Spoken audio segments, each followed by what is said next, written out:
What's up, everyone, and welcome to the Mint City Soccer Show. I'm one of your hosts, David Gussler, and I am here with co-host, good buddy, good friend of the show, Matt Swift. Matt, how are you, sir? I'm better than what I was Saturday night, but I'm okay. I would like to dedicate this episode to a good friend of ours, May.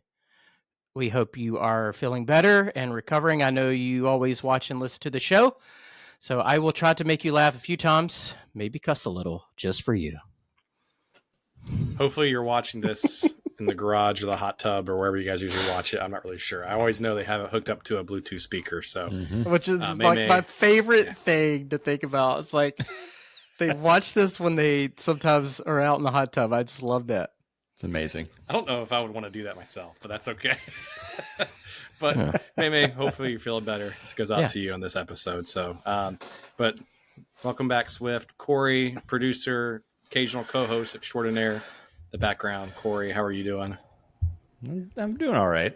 I don't think I was quite as, we were talking about this earlier, I wasn't quite as fired up as Matt was on Saturday, but so I'm doing all right. Not what I wanted to be talking about today, but it's all right. We're doing okay. Yeah. Well, we'll go ahead and just rip the Band-Aid off and dive right into this. But Charlotte FC, Charlotte FC walked away with a point at home against Orlando SC. And, you know, I think if you asked us 7 days ago, would we have been happy with a draw at home? I think some of us have been like, yeah, it's not quite a win, but at least it's better than losing at home. At least that's how I would have felt. But, you know, I felt a lot different at the start of this game than I did at the beginning, I guess at halftime, than I did at the end of this game, because I had that sliver of hope, Swift, that little creature on my shoulder saying, hey, we got this. We got it, David. Don't worry. And then old Reliable showed up in 2025 and said, not so fast, my friend, and gave us a draw. So, Swift, let's dig into this, man. So, an interesting lineup, really, about this game. What was your overall thoughts on this? And for those who may have missed this game, may have saw this game, we had a few injuries, a few players still out on Gold Cup, which I'm sure we'll talk about here in a little bit later. But the defense looked a lot different in this game. You had Marshall Ruddy there at left back.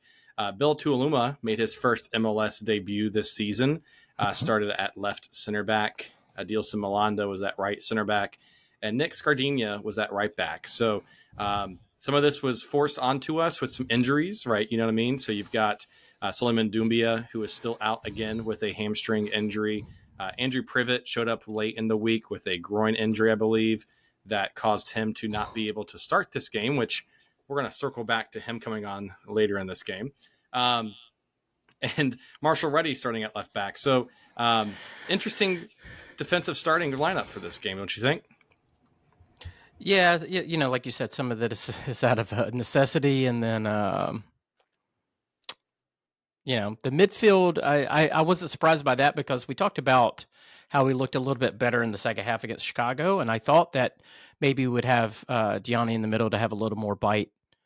So I liked the lineup, all things considered. You know, Zaha being out, of course, but I kind of liked it, and I did like that we had Vargas over Abada just for defensive purposes.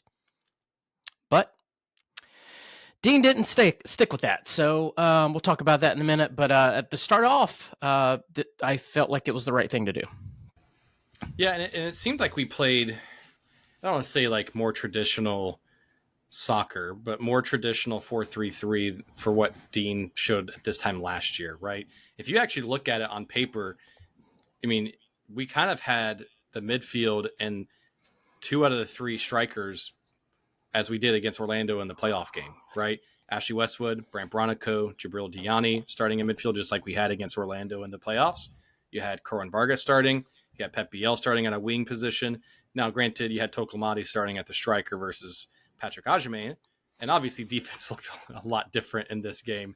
But honestly, in the first half, the defense really wasn't an issue, right? And I wanted to kind of pick your brain on this first, but and maybe I'm totally off base here, but it seemed like and I don't want to jump ahead, but just starting out with kind of more of a traditional 4-3-3 in that first half versus later on in the game where we kind of transitioned to a 4-2, 1-3, whatever you want to call it, from, double pivot, whatever it is. It seemed like we got a little bit gassed and kind of got caught off guard. But the beginning of this game in the first half, we looked decent. Like we looked like we kind of did at the beginning of the year, right? Yeah, I would say for the most part, we did really well. There was a moment, I believe it's the 12th minute, that Orlando gets a wide open free header back post. I'll let you guess which side that came from because there will be a theme on this episode. From the center, right? Came from the center of the field? No. Yeah, I got a lot to say. I'm going to try to be nice, though, about how I say it. But, there was a wide open header, 12th minute, that Clean had to make a pretty good save. Other than that, though, I thought we played extremely well against a very, very good Orlando side. Look, there's no secret. I haven't been a big Gianni fan, and I thought he played great. But again, then some changes were made. But first half, all things were great. Things were running smoothly. Again, this team finds a way to score. I just don't know what to say on the defensive side. But good first half. Yeah, and I mean, there was some moments there in the first half. I know one of the key moments that kind of stood out to me.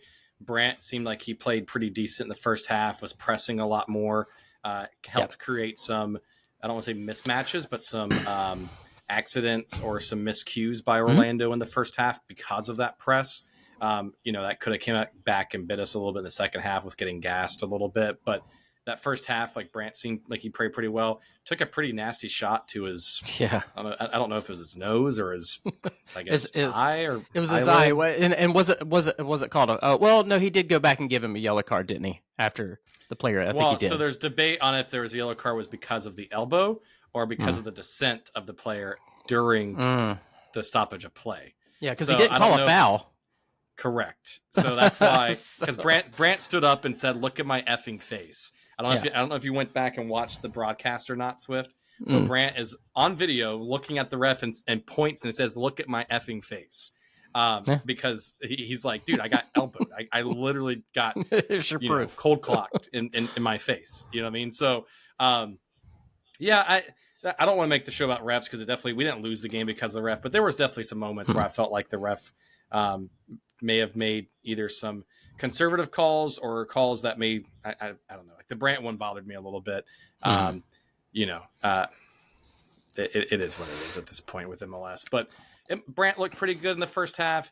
What'd you think about Pep Biel being at right wing? Because I know that was a formation that we did at the back half of the year last year when he first came on loan. Beginning of this year, he was kind of that cam, and obviously in this situation, had to get moved outside because Wilfred Zaha's out because of yellow card accumulation. Corin Vargas kind of swapped out, and for whatever reason, our other DP can't start and play 90 minutes. So we put Pep Biel at the right wing position here. So what do you think about Pep's performance in this game, or even in just the first half in general? I think he always plays well wherever you put him. And like I said, I think for this game and this team, it all worked. You mentioned the pressing. Hey, guess what happens when you press teams and you actually are aggressive? It's weird how that works. You put them on the back foot, you make them make some mistakes, and they can't get into a rhythm of what they want to do. And I don't understand why we sit off like we do. I think we talked about that last episode, I believe. So it was nice to see them really pressing and kind of getting after it. And I think it paid off. But I thought Pep played really, really well. He's able to cut inside. And, he runs a lot too. So he can, he's not the best defensively, but he still puts in that effort. And, it's always nice to have him on the ball anywhere on the field. So it's great that we can move him in different spots. So let's talk about that first goal here just for a second here. Because, if you look at some of the build up there, and I know you want to talk a little bit about the right back and, we'll dive into that a little bit here, but I know we were texting back and forth a little bit, but I felt like we had a decent little run up of play there in that situation. Nick Scardina made a kind of an overlapping run to the corner, to the side of the box, was able to play it back up to the top of the box to Pep Biel, who was able to make a wonderful shot at the 40th minute and really kind of put Charlotte up earlier in that space, right? So, obviously there was some extended period of first half because of Brandt's, quote unquote elbow, not yellow card, but yellow card moment in the first half. But what did you think about that goal? I'm going to make you say something positive about Nick on the show here before we go into it. But what did you think about that build up of play and what we saw in the first half from an attacking perspective? Well, this starts with Bill Tuiloma, though. The ball out of the back, it does. The amazing ball out of the back to Nick. But even before that, Bill had another ball out of like a first-time ball out of the back to Kerwin Vargas, who, I don't know if you remember, had kind of a breakaway and the ball kind of bounced weird on him and he turned and like volleyed it, which was a really good shot on goal. I was stunned.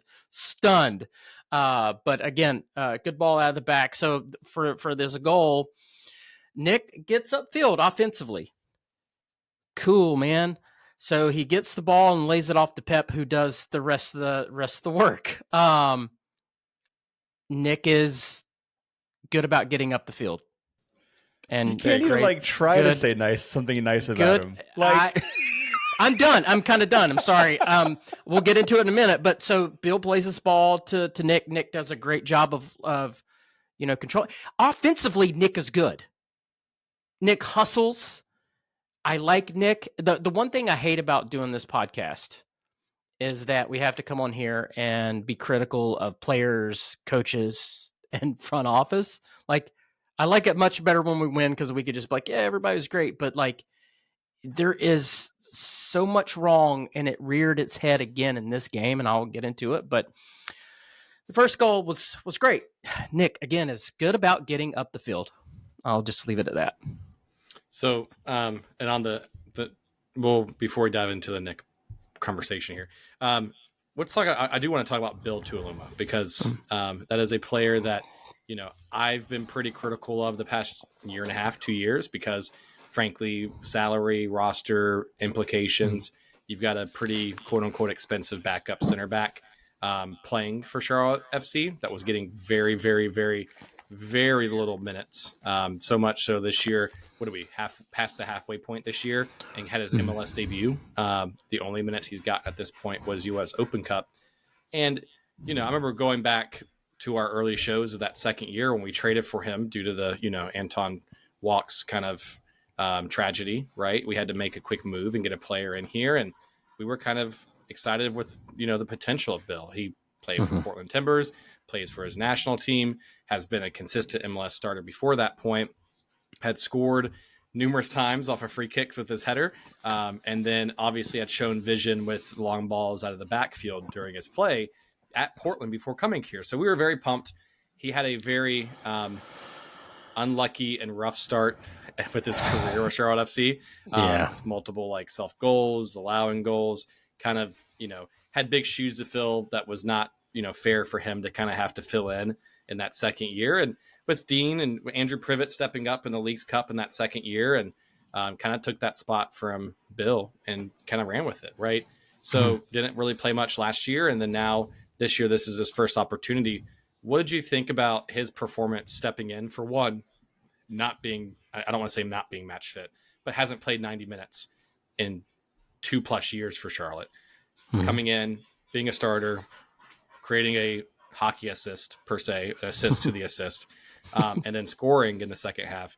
What do you think about his performance overall? Yeah, I thought he did great. There was that, we'll talk about the goal that we gave up. But I thought he was solid, right? Was really good playing balls out of the back. I thought he was pretty good defensively. He gets a goal. And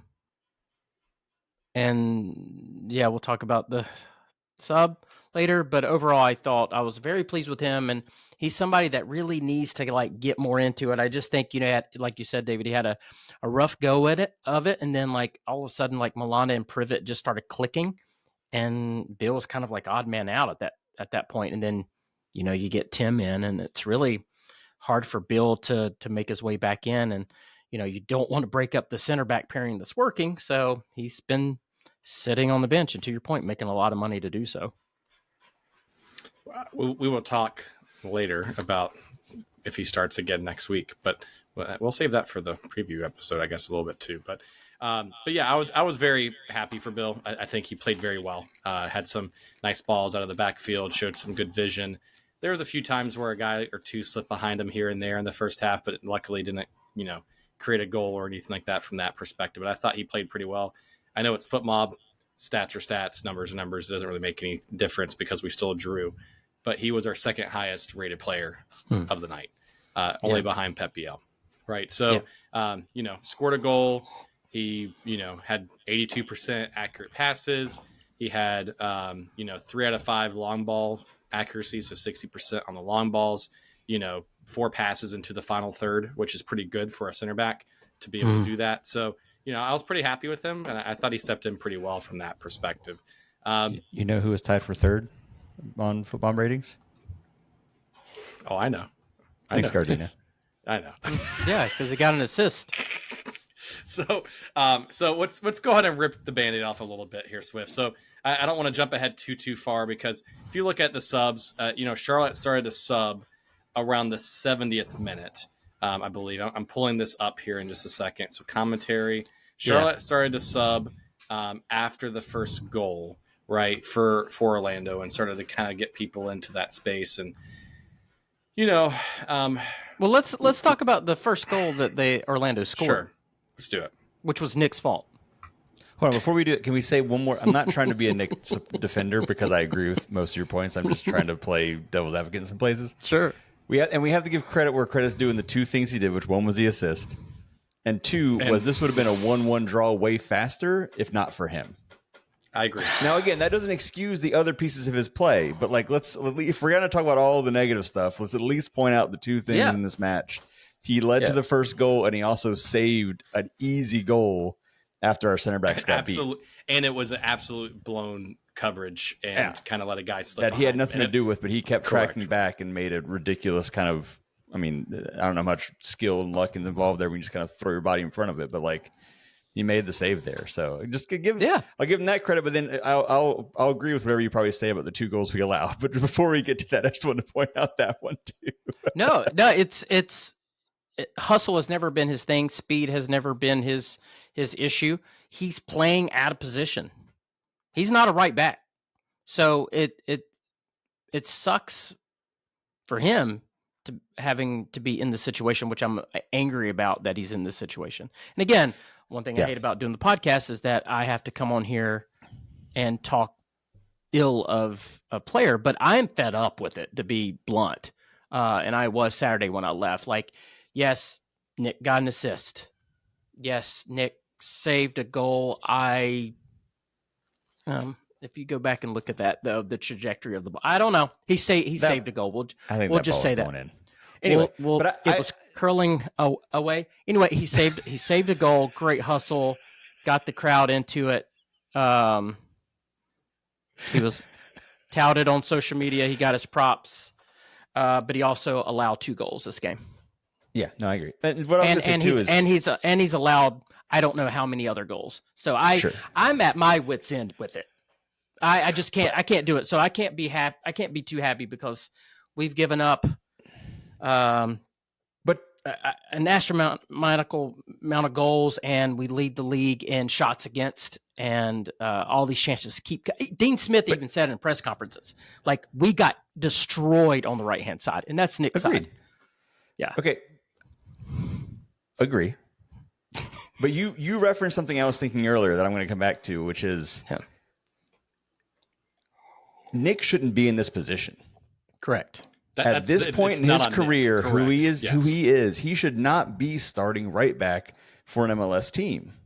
Mm-hmm. He's doing it because we don't have any depth at those positions, and he's the only warm body we can throw out there right now. I mean, there's some other options we can maybe talk about, but as far as if you look at our defensive roster, he's one of very few options out there. And then then otherwise you start playing around with formations, or maybe you throw Vargas back there, which is something maybe we can talk about later. But I don't think he should be starting an MLS match right now, but because of what we've got on the roster, he has to. So like, I'm not trying to excuse his play. Like, you got to step up and play, but like, yeah, he's out of position, like you said, and he's way in over his head at this point in his career, I think, to be having to have that responsibility against some of these teams he's playing against. yeah. And again, the reason why I'm so negative and angry is because this has been going on for months now, right? And we keep allowing goals. Like our fullbacks are the reason why we're not doing well. Full stop. I'm getting tired of hearing other excuses. I'm tired of hearing about the midfield. I'm tired of hearing about scoring, missed chances. Our fullbacks are the reason why we're not doing well. That's it. There's no other debate with me. I don't want to hear any other opinions. I'm just sick of it. I was so angry when I left Saturday night because if you go back and you look at the goal that Nick Scardina has to save, it's because of Ruddy. It's because of Ruddy's out of position. He's in the midfield. He's pedaling back just nonchalantly. Both of our fullbacks are absolutely killing us.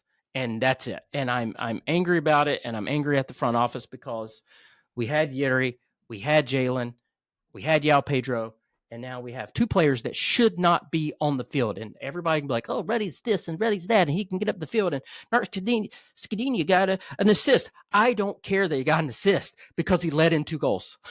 And that's been the problem. And so I'm kind of done with it. I think we managed to get Matt back to where he was on Saturday night. Yeah, there you go. I'm over it, man. Like I am so over it. The second goal, Nick's on the wrong side of a defender. Like it's just, and then on top of all of that, and then we have these idiotic subs that David, I think you were alluding to, and I can't do it anymore. I'm kind of done with it. Yeah. So one, I'm going to circle back to Corey's kind of question here a little bit, not to make this the next Scardini episode, but like I get Corey's point because like who is to blame to have Marshall Ruddy and Nick Scardina starting for you right now? Like that's is that a Dean Smith thing? Is that a Zoran Creneta thing? Is that Bobby Belair thing? Like what? Like that to me is, and granted, they try to make some moves early. Suleiman Doumbia tried to come in as a loan to try to be a filler, right? Gets hurt. You can't predict people getting hamstrings twice on a turf. But anyways, so I had to throw that out there. I'm joking because he didn't get hurt at Charlotte. So you had that situation just implode of itself. The Yao Pedro one kind of makes me scratch my head a little bit because I don't know if you saw on social media this past week. I think it was either Sunday or Saturday morning or whatever it was, put on social media like, hey, thanks Charlotte. He got sold to a Polish team, I think, or I can't remember where it was, but it was, if rumor is and transfer market is anything to be like truthful on this, it was for pennies on the dollar. And he was on loan for us leading up to this space. And granted, maybe he wasn't the right fit. Maybe he didn't get along with Dean Smith, whatever it is. But if you're that desperate for a left back, why would you let a loanee or a loan player just walk at this point when you have 2 young guys that are not MLS quality at this point in their career? It's a really good question, and kind of to back up, answer the larger question. I think it's on everybody. I think it's on the players first for doing their job defensively. Now, I give Nick a little bit of a pass because he's playing out of position, but you know you're playing right back. So you got to play defense, man. It's also on Dean Smith for starting him, for not giving direction, for not, again, saying, hey, maybe don't go up as much. Like, play defense, man. Like, that's getting on my nerves. Same thing with Ruddy. Play defense. I like, we could play rec ball, but like, you are not allowed to go past midfield. Like, I don't care if he does that. Like, I'm kind of done with it. So, and then it's on the front office too, because you let Jalen walk, you let Yuri go, you let Yao go, and now we have 2 guys that shouldn't be out there. Got it. Yep. So I just, I feel for the guys because they're just out there trying to play ball and do what they need to do. Yeah, and that's why I hate again like talking bad about it, but yeah. Yeah, I mean, and it's they got a job to do. That's what they're here for. That's what they signed up for. That's what they want to do. So I there is a limitation to that, but also they're also put into a situation. And I kind of reference this to the Bills situation going into starting a year 2. Got thrown in there right away. Big shoes to fill. Nick's coming in. No one expected Nick to start this year. Everyone, if you ask me begin the year, it's like, oh, cool, that's a depth piece. Like, continue to develop. Nathan Burns here. He's gonna be a consistent starter for us for this year. Never had any really long-term injury issues with this so far at this point in the season or his career here, and that just implodes, right? So, now you've got Nick Scardinez getting thrown in there. Now you've got, Tim Ream getting hurt, Tim Ream going on Gold Cup, Tim Ream going on international duty, and then you have Solomon Doumbia get hurt, and now you have to start Marshall Ruddy, and you make an interleague trade at the last minute to try to get him into some games. So, I think these guys have part of it to blame, but I also feel like the front office obviously did not set them up for success here too, because they're just being thrown to the wolves a little bit in that regard. Yeah. As we talk about it, it does kind of seem like a perfect storm, right? It's like players move on, and then we have players, two of our fullbacks get hurt, right? Our stalwart, Burn goes down, and then you bring in Dumia as kind of like, hey, we need somebody, and then he gets hurt. So it just kind of sucks, and it's just so frustrating that the reason why we drew this game is the same reason why we've been losing games. It's just the same thing over and over and over again. Got it. So let's talk in the second half a little bit on these subs, because I have a little bit of questions here on the subs. So 71st minute, Tiger Smalls comes in for Jibril Diani. Okay, we're up 2-1 at this point. Yep. So take out a defensive center mid to put in a very young backup winger striker into the midfield. Yep. Okay. You had Lila Bada come in at the 80th minute. And then Andrew Privet came in on the 84th minute, which I'm gonna come back to that here in just a minute, 'cause I got some questions and feelings on that one. Yeah, I think we feel the same on that. But yeah. So like, why? That's a good question. Just say why. Why? Why would you put Tiger Smalls in at a midfield position like that when he hasn't played that at all the entire time this year, and you've got a U22 designated player in Nikola Petrovic on the bench who plays midfield? I think the better question is, what did Petkovic do to hurt Dean?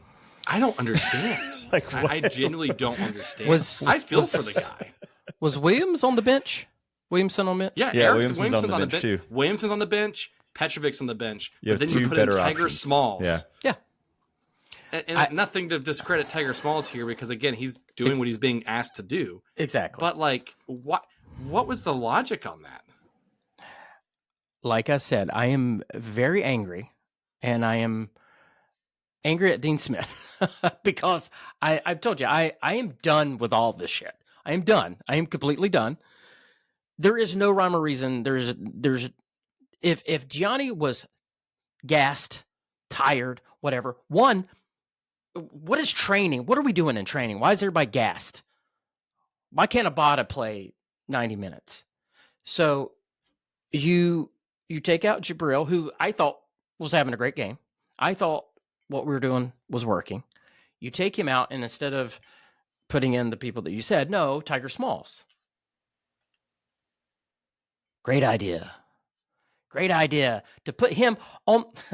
Which side did he put him on? The right-hand side.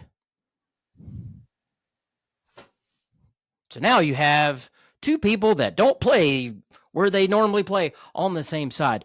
Super brilliant move. Extremely great tactician Dean Smith has become. I'm not Dean Smith out, but dude, I am really getting there, because I got to be honest, like if this was Latanzio, I would have said out of here a long time ago. But I'm trying to trust Dean, but this game, I don't understand what the hell was going on. So I don't understand that sub. I don't understand the Abada sub. Again, Vargas having a good game. Vargas plays better defense. Maybe Vargas is gassed. Again, what the shit are we doing in training? Why is everybody gassed? They can't play 90 minutes. So you bring in Abada, who gives you 0 defensive cover. What was Abada brought in before or after they scored? Because it was right at almost at the same time. I can't remember. I think he came in and then they scored. I think it was right before. Yeah, I agree. Yeah. I think it was right before. Got It it. looks wrong on the game recap, but yeah, I think it was right before. Yeah. I mean, either way, So- it's just stupid. So there's that part of it. And then I really want to. So Bill Tuiloma starts this game because Andrew Privet didn't practice or train Thursday or Friday or something like that. Had a quote unquote injury pop up. Maybe it's gamemanship. I don't know. But he shows up on the injury designation and then doesn't start this game. But then he shows up on the bench. That caught me off guard when I was watching the game. First half, they show bench lineup, etc. So I see him on the bench. I'm like, oh, he's probably there just because of emergency. If someone gets hurt, you've got to have somebody go in there because I think the other option was like Feely or something like that, like from MLS Next, who signed a short-term loan to the team this week because of the depth issues. So then, but then he subs Andrew Privet on at the 84th minute, and what? So that's my first question. Why? But then what was interesting is he made all 3 of those subs at different intervals, which then eats up your sub windows to be able to make subs. And Nick Scardinha goes down with an injury towards the end of the game, and he can't get subbed out because we're out of our sub windows. I could be wrong on that one. I'll double check, but like, I don't understand. Why would you take Bill out and put Andrew at 6 minutes left in the game? I don't understand what that logic was. Again, this is why I stormed out Saturday night after the game. I was absolutely livid. You have an injured quote unquote injured Andrew Privet who did not start. Bill Tuiloma plays 84 minutes. You mean to freaking tell me that Bill can't play an extra 6 minutes, 7, 8 minutes tops? And you bring in an injured player to risk him for, I about dropped another F-bomb. For what? For what? What does that give you? What does Andrew Privet give you in 6, 7, 8 minutes that Bill does not? Was Bill hurt? Did Bill get hit in the balls? Was he like what? I'm so angry. So I did look it up. You have 3 substitution windows to be able to make that rule. So him subbing in Andrew Privet at the 84th minute when we're struggling to get back in this game and get a goal back on there, you sub Andrew Privet to be onto the field, and you eat your third. That's our last window. Sub window. Yeah, so that's the last sub you can make. So then Nick Scardinha gets kind of like hurt, and for about 3 or 4 minutes going into stoppage, he's off the field. So we're playing a man down because you can't substitute him because we're out of our sub windows. It's so illogical. Like, what? So why? But Dean is a Premier level league coach. Why are we making those mistakes? Like that is something we saw Christian Latanzio do as a first time head coach ever. Coaches lose their mind. Coaches lose their mind it. when things start going bad. Even really good coaches start second guessing themselves. They start tinkering. They're not confident, so they start doing things that they normally wouldn't. And then you look at him, you're like, and we did the same thing with Latanzio. Like, why would you do that? And most fans are like, this doesn't make sense. And if most people are like, this doesn't make sense, then there's a problem. And I'm starting to lose my patience with Dean. Done past it. You cannot play this poorly, give up this many goals. Again, we lead the league in shots against. We had the second best defense in the league last season. Now we have one of the worst. And now we've talked about personnel, but what is going on?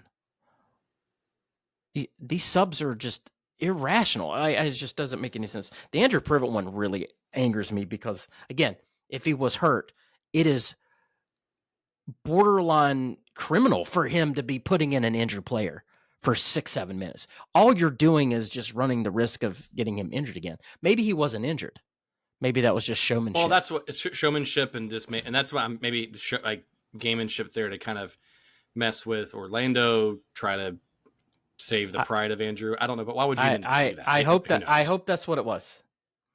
But so there's been some other instances of Dean doing something like that before in the game. So I'll just leave it on there. Your stat of shots against. So we lead the league in shots against. In the East, we are tied for second worst in goals allowed. So we are tied with Chicago at 36, and then DC United leads the East at 39.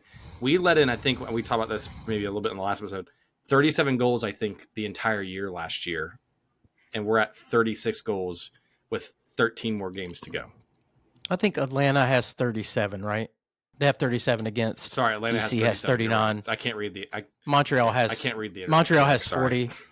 But to your point, it's bad. I got the stat completely wrong. Sorry. Let's rewind. I'm gonna rewind that. So Montreal has 40, the worst. Yes. Sorry, everybody. So we're in the bottom 5. There you go. I'll cover my ass now. It's not good. You can just say that it's not good.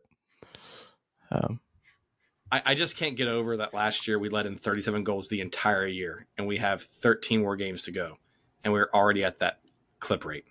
Yeah. That's an issue. I will say I feel like there's a lot more goals in general this year. Just maybe within the league. I for some reason it just seems that way. As I'm looking at goals for and goals against with all the teams, like I don't know. It just feels, maybe I'm wrong, but it just feels that way. It looks that way. As long as we don't get, but I know we're on pace to beat this because like we're at 36 goals, 34 goals before the halfway mark of the year. Last year, the league's worst, and I promise you I'm reading the internet correctly this time.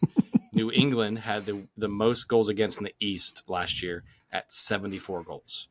And we are well on pace to be at that same clip rate.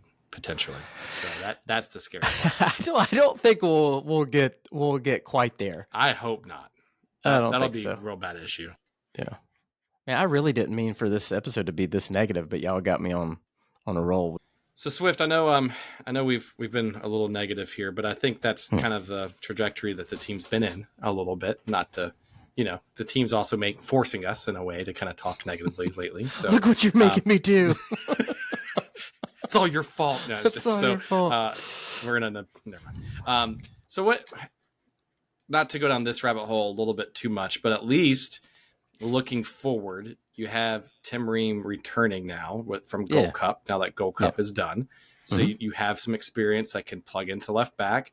Means Marshall Reddy can switch back to right back, or you could move the whole defensive line again if you want. But whatever.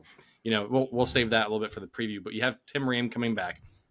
Have you heard anything about Patrick Agyemang? So, there was the rumor that, deal has been at least come to terms, but nothing's been officially signed yet. That was before the Gold Cup game on Sunday. U.S. obviously lost to Mexico.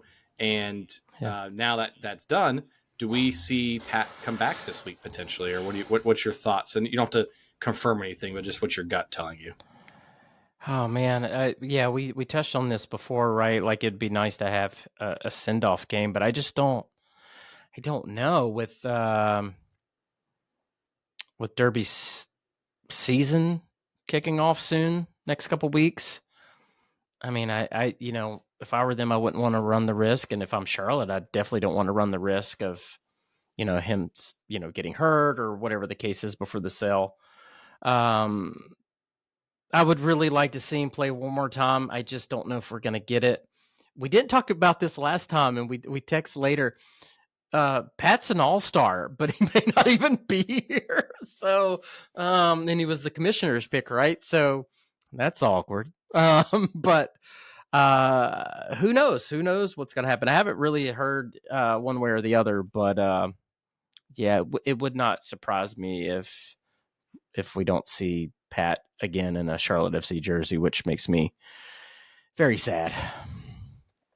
Yeah, so there is some silver lining at least, and then we are itching closer and closer to Nathan Byrne getting healthy. He has been seen Thank God, practices, doing some one-on-one personal like training, try to get back into shape, things like that. But I think he's still, the last time they stated he's like slated to be back late July. So, we still have 4 more matches to go in the month before we get to that point. But Yeah. Leagues Cup could be a little warm up, kind of getting them in shape from that perspective as well, right? Yeah, and it may take a little bit of time for him to, when he's, ready and back, and then, getting back into game shape and then actually starting. But it is refreshing to have, Doumbia, his injury is not as bad as we maybe have thought. Tim Ream is coming back. Nathan Burns working his way. So there's definitely some positives there. And I want to say one thing about Nick Scardini. I would love for him. I'd like to see him play winger once. Put him in a good position and see what he could do.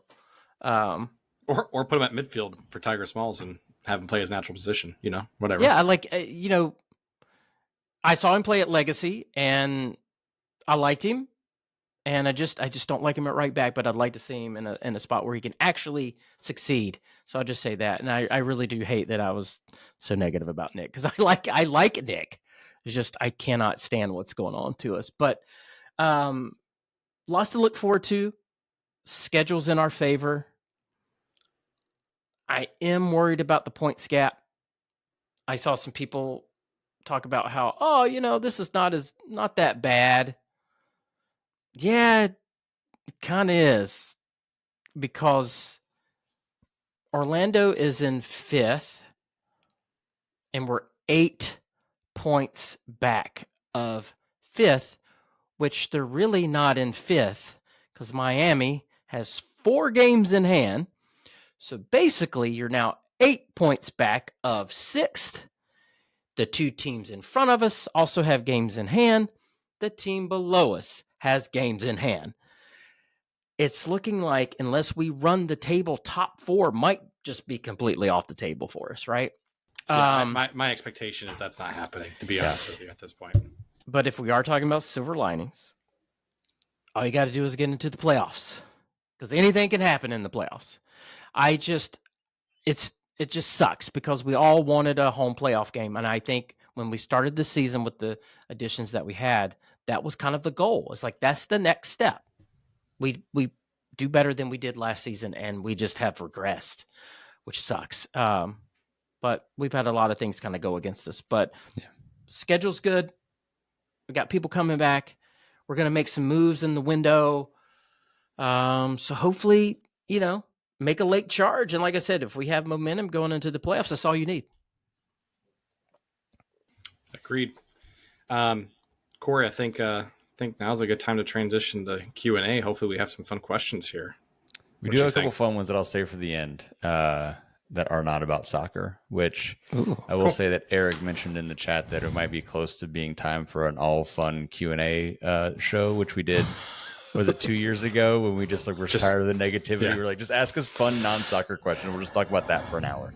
If we don't get points this weekend, we can do that next episode. We're getting right on the edge of that precipice of like, we're not going to talk about soccer for this week. We're just going to answer random questions. If we lose this weekend, I may not do the podcast anymore. I don't think I could take it.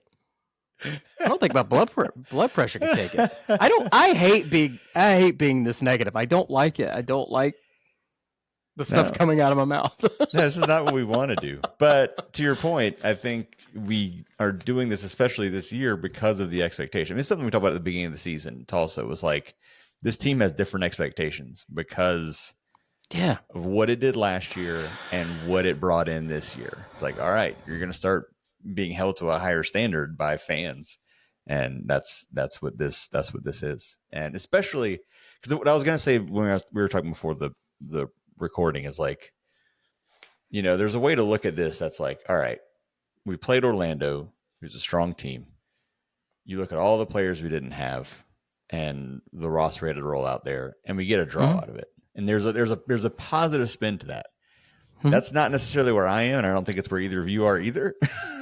But But it's because like one, we set ourselves to a higher standard, and two, it's like we had a 2-goal lead and shot ourselves in the foot with decisions that were made. Like Thank you. Yeah, that's why I'm not being like, well, hey, bright side, we got a draw in a match where we were kind of overmatched based on our players and stuff like that. It's like, no, yeah, that's true. Yeah.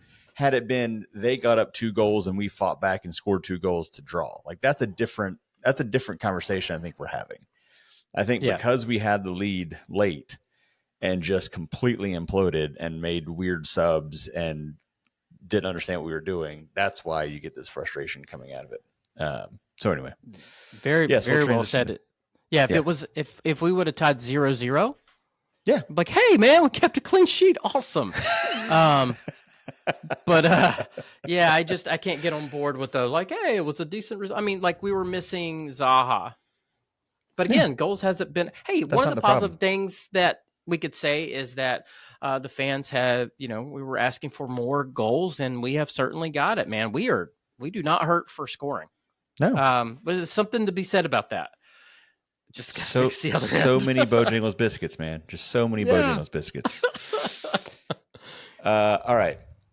Let's go to the Q&A. What's the Bojangles thing? Because I'm not a Bojangles fan. Now there's a new thing that started this year where if we score 2 goals at home, you get a free Cajun filet biscuit. Like you can order one the next day. Or I don't know. You can try it where you are. I'll send you the code. But yeah, let me know. Yeah, it's it's kind of a low bar, honestly. And like a Cajun filet biscuit at this point is like $4.50 or $5. Like that's a pretty good deal. And you don't have to order anything else. You can just do a chicken biscuit for free from Bojangles. It's a nice perk. Can you mobile order it and just not talk to anybody? Just be like, I'm here because we lost, but I still get my free biscuit. Absolutely what we did. Me and my wife and our friend who came to the match, we were going to the lake the next day, and we went and got our Cajun filet biscuits for the drive to the lake. So it's a good deal.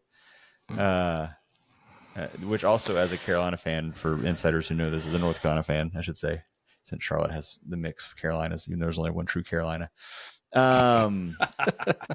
We always got to cheer for biscuits because if they scored 100 points, you'd get free Bojangles biscuits. And so I'd love being able to cheer for biscuits at the soccer match too, just putting it out there. Huh. All right. Wow, we took a long time to get the Q&A. That's my fault. No, I derailed with the Bojangles talk. Sorry. Nietzsche, let's start with her. How do we reset? We have had so many away games, changes with injuries, cards, national duty, etc. It's like we're on a constant roller coaster and just need to hit a reset button and take a breather. So the question is, how do we do that? How do we reset?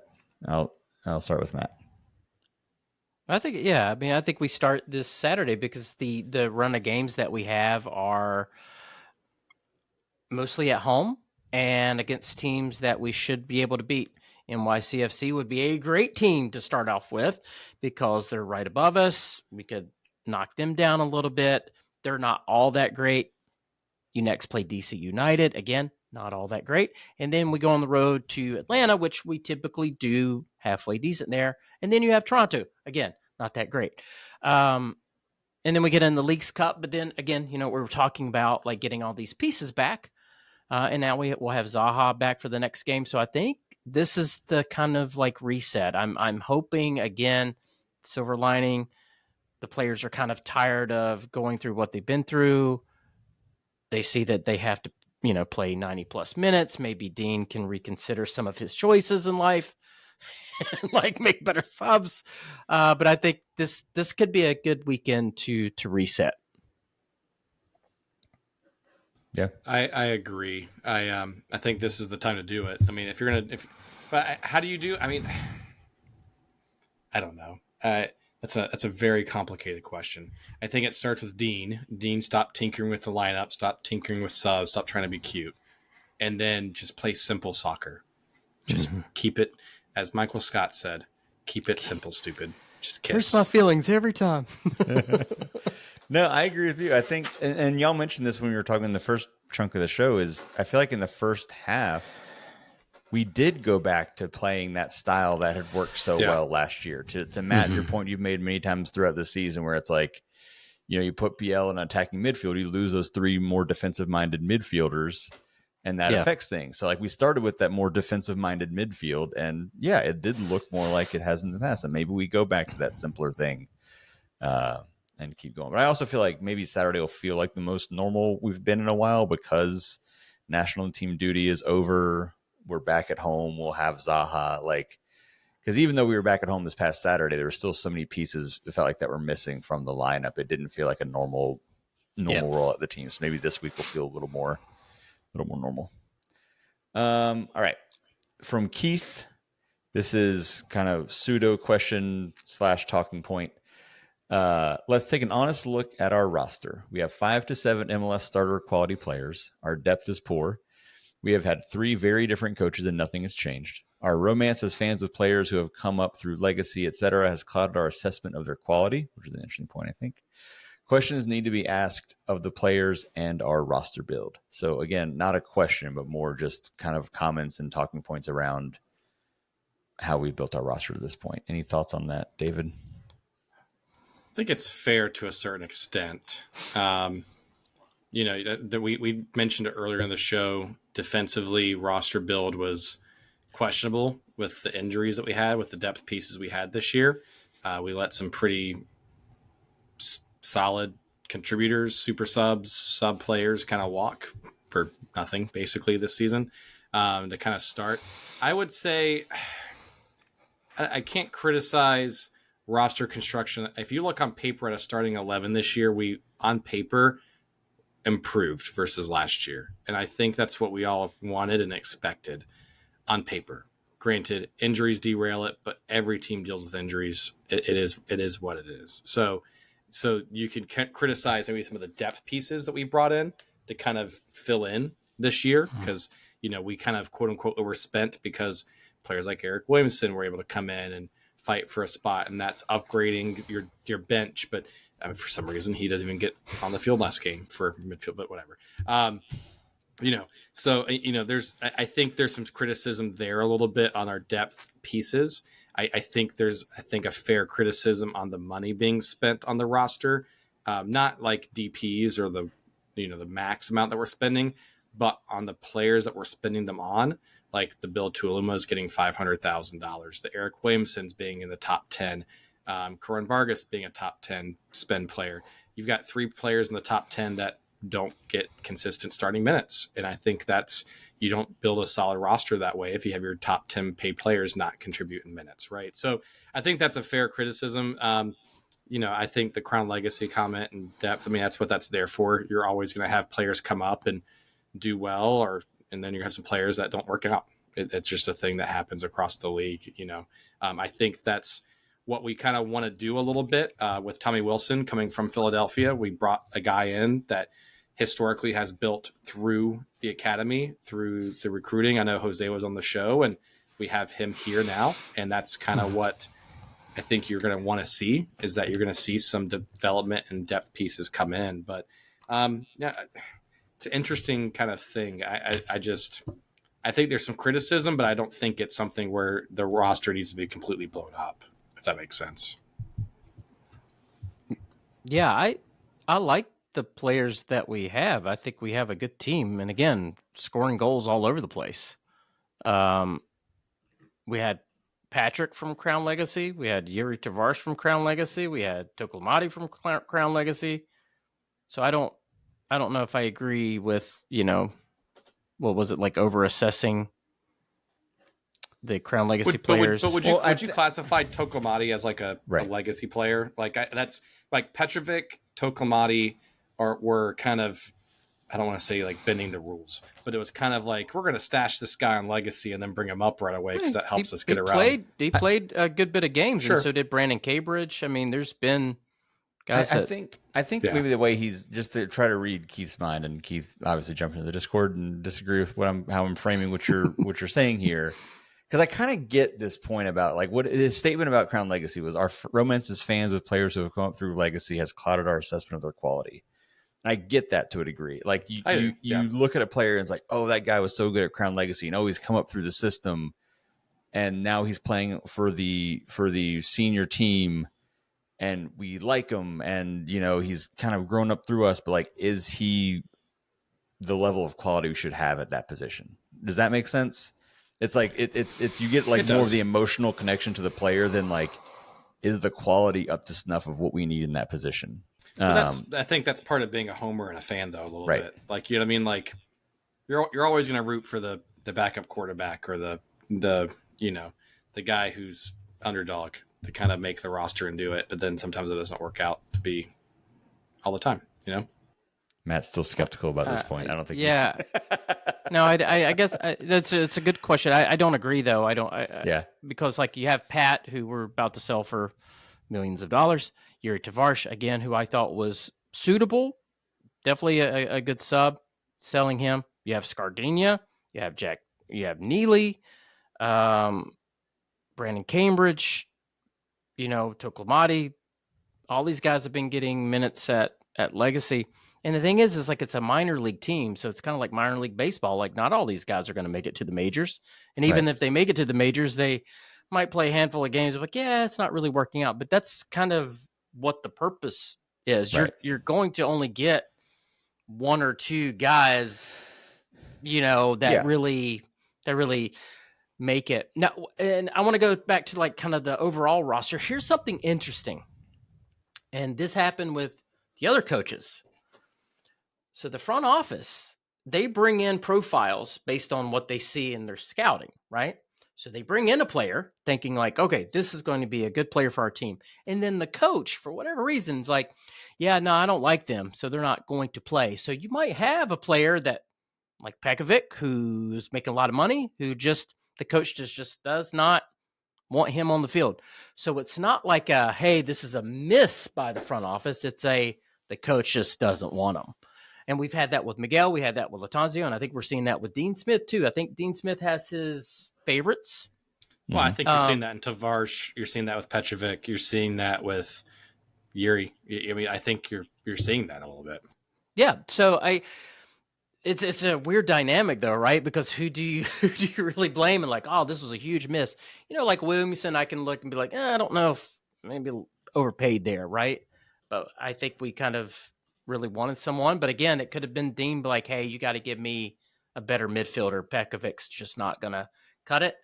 So you don't know what those conversations are like. But it's interesting. But I like our squad. We just goes back to our defense and our injury woes. Yeah. I think if we fix that, we'll be perfectly fine.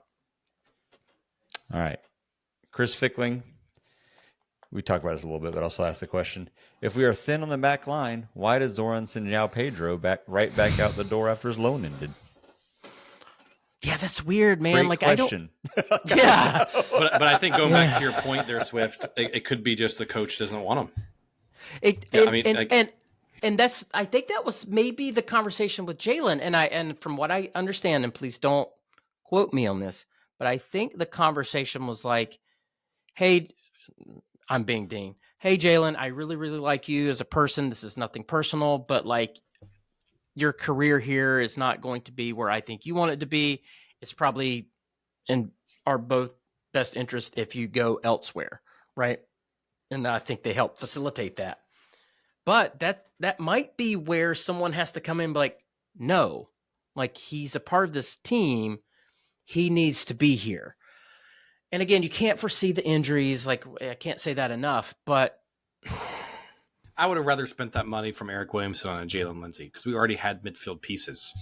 Like what? Like yeah. So again, it's like I don't know what Dean's saying, right? We don't know those conversations, right? And I think the João Pedro one's even more frustrating because we now know that we have injury issues at those positions. It's like it's again like the Yuri and the Lindsay thing. You don't know what's going to happen, right? Like you can't predict the injury. So preseason, like you make choices, but then they come right and bite you. Like this why one, couldn't they recall him? Is there an international? There could be a roster rule that you can't really get him back. Could be international, I'd have to really look at it, and maybe someone could dig into it. But it could just be that. It could be just that simple. Or it could be, and I've heard some rumblings about training and attitude. So it could be something to that. I don't know. But it sucks, right? I still wish we had Yeri. That's the one I really need to get somebody off the record and have them explain that one to me. So if anyone's listening that wants to pull me off to the side one day and just to explain that like I'm a 5-year-old, please, I would love to hear that one because I don't understand that one. All right, one more from Nietzsche, and then we have a couple non-soccer related ones from Eric. We'll finish with. So Nietzsche asks, you get one pick for the summer window. What position do we need most, and who would you go after for it? I don't have a player, but I would go defensively because even if you sell Patrick, we've got Toklamati, we've got Zaha, we've got Pep Biel, we've got Vargas / Abada that's shown the ability to get goals. Now, if you sell somebody else there, I think defense is the issue. Now, unless you think Tim Ream and Nathan Byrne can come back and save the season, then you invest in buying another 9. But I don't know. If I had to pick one, that's what I would do. If I want both, I selfishly want both. But Yeah. Well, Matt's still thinking, I think, a little bit. I'll agree. I think the defense is where I would need to bolster. Because, to your point, like, even without Pat and even without Zaha, like, we've shown we can score goals. Like, that's not... ideally, long-term, we need that striker. But I think the immediate... If I had one position I could add right now, it's a fullback to just bolster that defensive group. I'm trying to figure out if it would be a right back or left back because you do have Nathan Byrne coming back. Ideally, you would have Ruddy as a backup right back. Mm-hmm. Your left back is maybe where you actually need because you have Ruddy playing out of position. And then you have Doumbia, who is a little injury prone. And Ruddy is also on loan. So you'd have to figure that out. So is Doumbia too. Yeah, so you may want to get a left back because, because Ream's 30 million years old too, getting there. So. Well, Belanda keeps getting hinted about, Yep. If we could keep Thomas from kind of coming in and getting him. Damn you, Thomas Schalling. Yeah. So, is it going to be a Bill and Tim center back pairing next season? Like, what is that going to look like? So, I think you might go left back. If you had to pick one right now, that's if I had to pick one. Yeah, left back. If I had just one position, that was it. You only get one. I think I would go left back. Ideally, I want 9 and a left back, but that's okay. Yeah. I mean, you guys know how I feel about the right back situation right now, but with people coming back and then move Ruddy over, you're good there. I'm okay there. This is, I passingly referenced this earlier, and it's just been something I'm thinking about. Would you ever consider starting Vargas at right back or left back, or just in a fullback role? Go ahead, Swift. Matt's shaking his head. Yeah. No.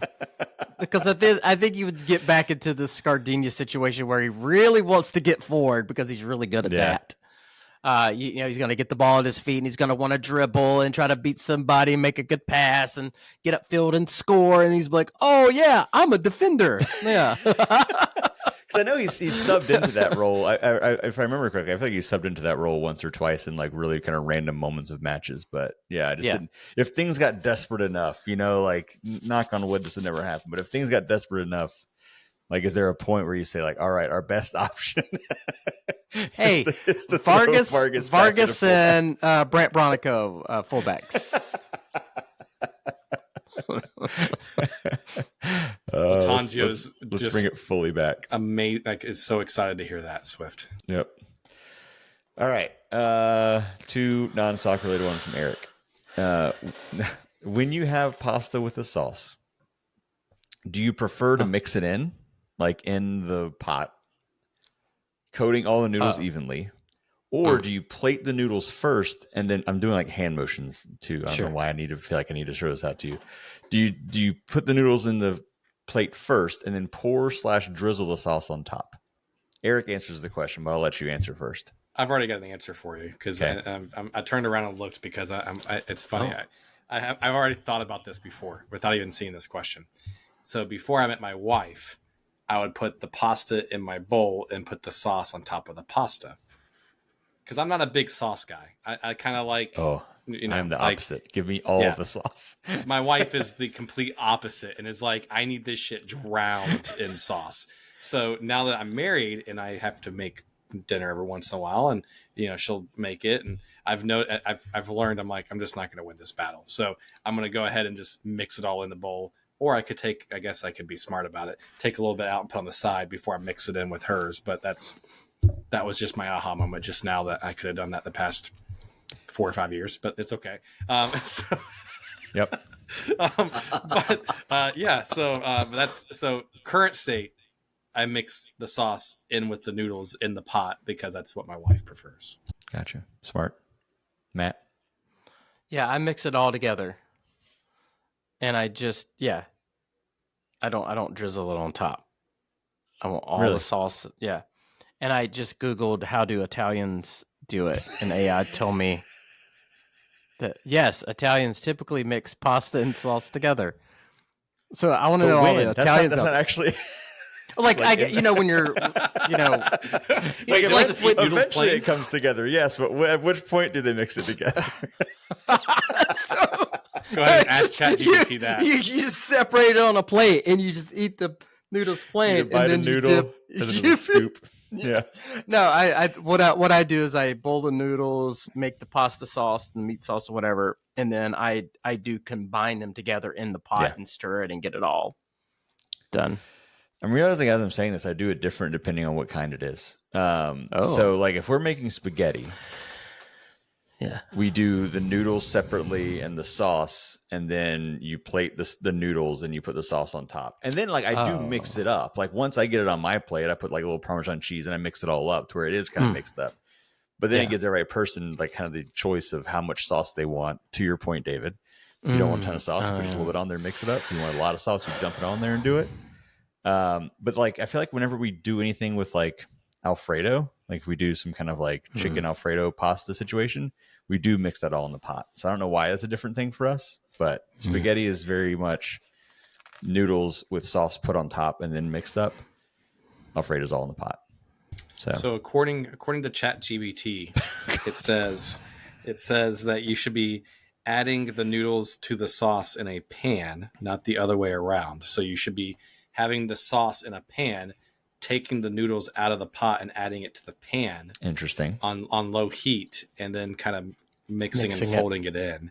Yeah. So you do that, and then add a splash of pasta water to help lose this. You know who we really need to ask this question to? Sean McIntosh. I'll reach out and see he'll be the definitive answer for me here. Well, the internet, and clearly AI is telling me they are posing as an Italian. They're telling me that Italians mix them together. They don't plate it and then pour it over top. Okay. Yeah. No, AI has never really been wrong. I don't think so. No, never. Of course not. No. It's fine. Yeah. I will say spaghetti with breakfast sausage instead of meatballs. So good. Oh, some nieces. This sounds very random. I know. Oh, we like kind of did it on accident one time, but like literally nieces breakfast sausage, like browned up and then mixed with the spaghetti sauce. Oh. Get the spicy nieces, and then you put that in there. Yep. Yeah, I mean, okay, I'm on to you, Corey. It's delicious. To Eric's point, he is a pour on top, so you get varying levels of sauce saturation, even down to the occasional bare naked noodle, which I can't stand just the noodle by itself. But I mean, to each their own. All right, second question from Eric: if you guys could choose one singer or band to create your new MCSS theme song, who are you choosing? I already have the answer to this because I've had one I've wanted from like the very beginning, but I've never. My new what? My new SC what? Sorry, I said that quickly. If you could choose one singer or band to create you a new MCSS theme song, a new theme song for the show, you could pick any band or singer to do it for us, who would you choose? If y'all need a moment to think, my answer has been the same from day one. Corey. I've got 2 or 3 in my head. I'm trying to narrow down, so you go ahead. Casey and JoJo. Oh yeah, I remember that. I remember that conversation. I want them to do a special version of All My Life. Oh my god! Themed. They to live in soccer. Lake Norman, don't they? Lake Norman. I mean, they're from the area. Yeah. I mean, if we're gonna keep it local, what better than local R&B celebrities, Casey and JoJo, to do? So everyone, clip this part of the episode, tag Casey and JoJo, and tell them that Corey's their biggest fan and would love to have them make a theme song for our show. There's also, this is insider information, there is a recording of various Mint City people sending me parts of All My Life, including David on piano, and me playing random instruments, doing a cover of All My Life instrumental that I thought about making our theme song, and it turned out so ridiculously bad. I was like, no one can ever hear this. And it was not the fault of him out sending me things. It was me trying to mix it together with my... I mean, I can edit a podcast. Doing music mixing is a very different level. Mm-hmm. So that will never see the light of the day. But it exists, just so you know. That's my dream still. There's Mandolin doing the vocal line. That was my contribution. That's pretty nice. All right. Who else? Who else has got one? You want to go, Swift? You want me to? No, go ahead. Go ahead. All right. So I'm just gonna. Mine does not have a cool story as Corey's there. I'm gonna say Jack White from the White Stripes. So just an interesting, very talented, multifaceted singer, guitar player, artist, etc. I think it'll be fun, be unique. That's just my, it's not brain stew. Don't get excited, people out there, for that. No, I'm just joking. So, but that's what I would say. So would he write a song for us, or like one of his already existing songs? He'd write a song for us. I want him to make something unique for us. So, all right, I like it. Matt, you said bare naked noodle earlier, and so I want bare naked ladies to do there as well.